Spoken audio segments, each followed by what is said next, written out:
You had an op-ed in Al Jazeera recently, and it was titled something like, Democrats, why the hell don't you listen to the working class? Like, you would be well served to listen to the working class. And you talk about your father, and I really love this piece. So can you just explain, like, how you see the Democrats have abandoned the working class, and given your own personal experience with your dad, who did vote Democrat and against Trump in now 3 elections? Yeah. I mean, I think in some ways it's complicated, in other ways it's not complicated at all. I think before we get into it, this is After Show Carnage on the Middle MAGA channel this time. I am really interested in this young lady here, Francesca Fiorentini. She was on with Piers Morgan, and I thought she did a really good job. Not that I necessarily agreed with her, but just her presence, her jokes. I thought she was funny. I did a video on Francesca Fiorentini on my After Show Carnage channel, and I got flamed in the comments for thinking she was funny. I want to know more. She does a podcast called The Bitchuation Room. Interesting title. I think she's easy on the eyes. I think she's attractive. And let's hear what she talks about here. How the Democrat Party, one of our favorite topics, what's going on with the Democrat Party and working class Americans? The cultural issues and the economic issues are bleeding into each other, and they get mixed together in a really messy way. What does that mean? And that's some of what I tried to get at in the piece. So let me just give you an example. Trump's final campaign ad, as most folks know, in 2024, the Transformer, is this vitriolic anti-trans ad.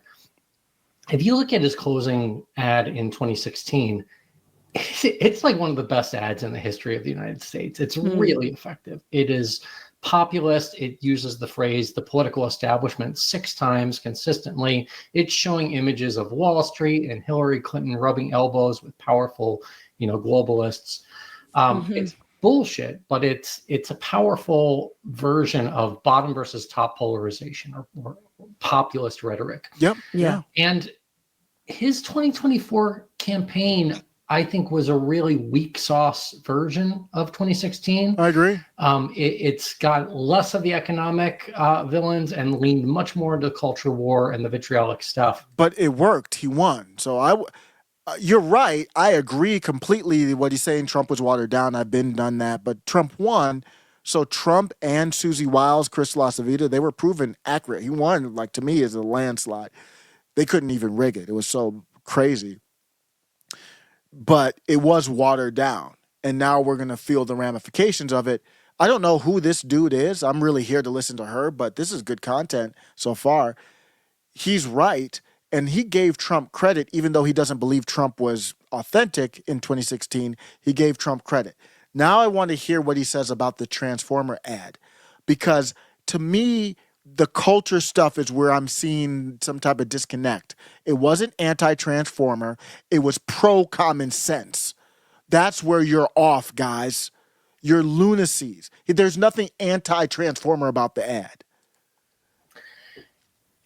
But I think it's working because Democrats are just letting this vacuum exist where Trump consistently names culprits. And they, his real trick in this is to the consistent culprit for Trump is this kind of cultural elite, right? And so this isn't the 1%. It's not the billionaires. It's not Wall Street. It's not the globalists, right? It's kind of roughly, depending on who you ask, the top 10%, the top 20% of the economic spectrum. It's people with educational privilege.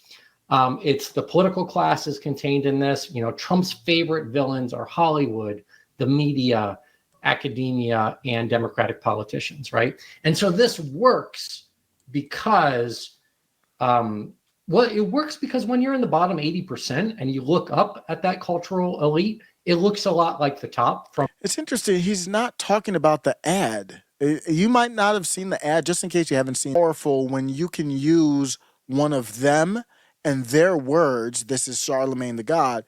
Use them. Who's they, though? The Democrats in this case.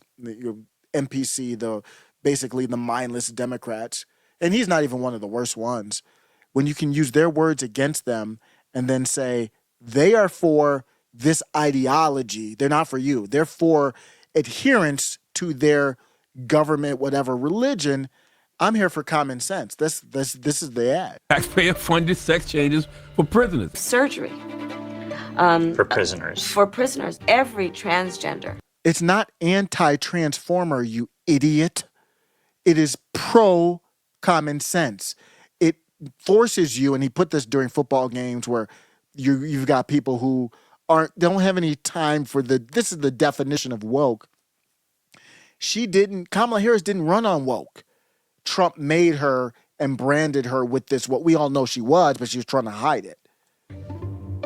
Inmate in the prison system would have access. Hell no, I don't want my taxpayer dollars going to that. Kamala's There's nobody who does. And then he's not getting a MAGA person to say that. He's getting Charlamagne the God and DJ Envy. supports transgender sex changes in jail with our money. Kamala even supports letting biological men And then he has a black dude voiceover. So that's going straight at men, even black men, non-white men, and still white men. And then he shows this picture here, just going straight off of like Twitter type stuff. compete against our girls in their sports. Kamala is for they, them. President Trump is for They had Sam, what's his name? Is it Sam Brinton, the guy who stole the luggage? you. I'm Donald J. Trump, and I approve this message. Kamala's for they, them, and Trump is for you. You need to talk about that ad. The media, academia, and Democratic politicians, right? And so this works because, it works because when you're in the bottom 80% and you look up at that cultural elite, it looks a lot like the top from your vantage point. We have to mention the cultural elite also like have a lot of women and people of color in it. And so, I mean, they might be. I don't know. I'm listening to the left here. I would consider them left for lack of a better term. I don't know what they're talking about. Who are they talking about? They didn't even address the ad unless I missed it or I've spaced out or something. Outliers writ large in terms of like who the working class is made up of, which are women of color. But like it is much easier to take aim at like the people who have, No, women of color are largely not Ivy, but college educated more. They're not the working class that I'm talking about. It's mostly white men. Made it in some ways. That's right. And that's part of the subtext of that final We're campaign. talking about blue collar. I think that what we need to kind of figure out. What are we talking about? I'm talking about blue collar. You're talking about white collar. Campaign ad in 2024 this year that's focusing on trans issues. The subtext is Kamala Harris and Democrats care more about this particular group of people who you as a voter probably harbor some prejudice against. No. That's BS. Don't do that. Don't do that. That's not the take. You know that's not the take. Ridiculous. The take is they're putting all this focus on this small little group that you couldn't care less about. Not that you're against, that you couldn't care less about. That doesn't affect your lives at all. Care more about that group of people than they do about everyday hardworking people like you. It's right? true. That's part of the subtext. Another part of the subtext is these cultural elites. They think they know how to talk better than you. They think they know how to educate your children better than you do. Right. So I'm getting triggered right now. Sometimes that makes for good video, but I'm getting triggered. It's too late right now. I'm recording this late. It's true. And if you are a populist, then you would agree that it's true. Anti-cultural elite message. These teachers with their degrees. Right. Ooh. No. It's what are they doing with their degrees? They're with their degrees. They're promoting pro-transformer stuff. Why are we even talking about this? You're smarter than me just because you know more. Right, but it works also because they sound like they sound like elitist. You're supposed to be populist. But my definition of populist is distributing power to as many people as possible. focusing on the transformer issue is taking power that's concentrated and grouping it in on a small thing that everybody's supposed to rally around and pretend to like because the concentrated power likes it. What are you guys laughing about? And I need to find more with just her. I don't want to hear these other dudes. I'll play a little bit more, though.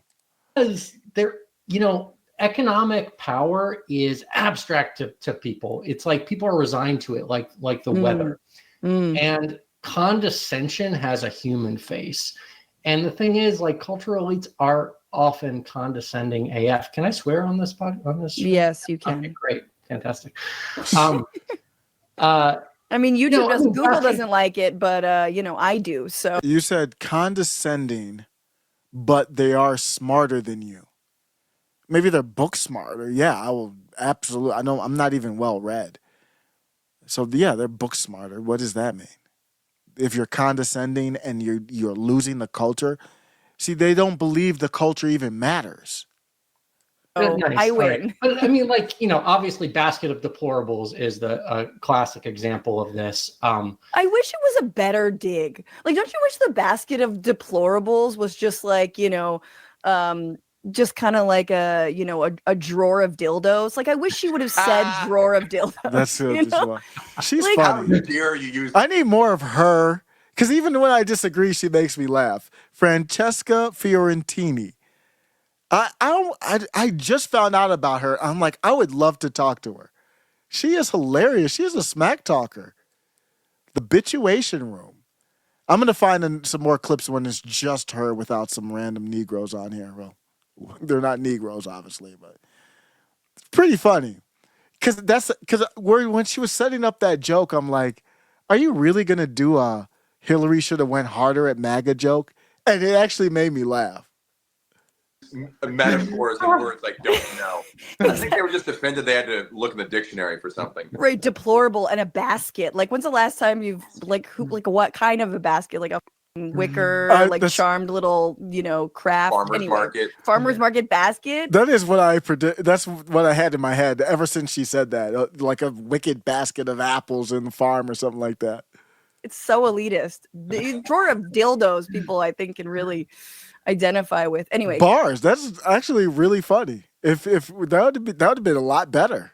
Keep going. No, but just to land the plane, like the thing that I try to connect in the issue is that the Al Jazeera piece is that it's actually weak sauce. Trump's 2024 campaign was weaker than his 2016 campaign. Agreed. But it's working because the Democrats are so committed to not disciplining any kind of a message about fighting for working class people. I agree.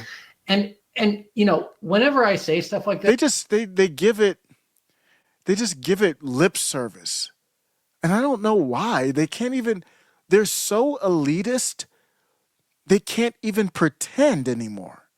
People are like, oh yeah, but like Kamala had all these great ads in Pennsylvania about raising the minimum wage, etc. That's true. There was some good stuff, right? Mm-hmm. They don't have. I don't think the raising the minimum wage resonates though. They need to get more. Obama of 08 was ground level. That's why he was so good. He had his people. He was one of the first internet kind of guys, but he went door to door, knock, knock, knock. And what's the vibe in Iowa? Kamala Harris isn't that.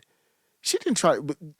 Obama had more momentum, so he could afford to, and he had a hell of a campaign. He ran a hell of a campaign. He wasn't wasting 6 figures on a Call Me Daddy podcast. Obama, if a staffer came to Obama back in 08 and did the equivalent of, let's spend $100,000 allegedly on setting up a set for some airhead internet e-girl who wears short business skirts and pay $100,000 to talk about whatever, Call Me Daddy, Obama would have been like, not only are you fired, get out of your office, staffer, clean it out, and there's a paddle board over there waiting for you. That's what Obama would have done. Kamala Harris is like, yeah, sign me up. Obama would have done the Joe Rogan, the charisma, Obama has so much confidence. He'd be like, Joe Rogan, I'll go. He's just dripping with confidence without, at that point, '08, without the smugness. Now it's a whole different story. But that's what was missing there. I'm gonna end this one here. I'm actually gonna reach out. I mean, that's crazy. I don't even reach out to people like that. I don't reach out to nobody. I haven't done an interview in forever. But believe it or not, I'm gonna reach out to her and be like, I want to talk to you. You got jokes. You're interesting. I want to hear your takes on stuff. Not that she would reply, but I'm a fan already. I don't know why that is, but let me know. Am I out of line? Am I crazy? People lit me up in the comments on the After Show Carnage. But I'll be back with more from her.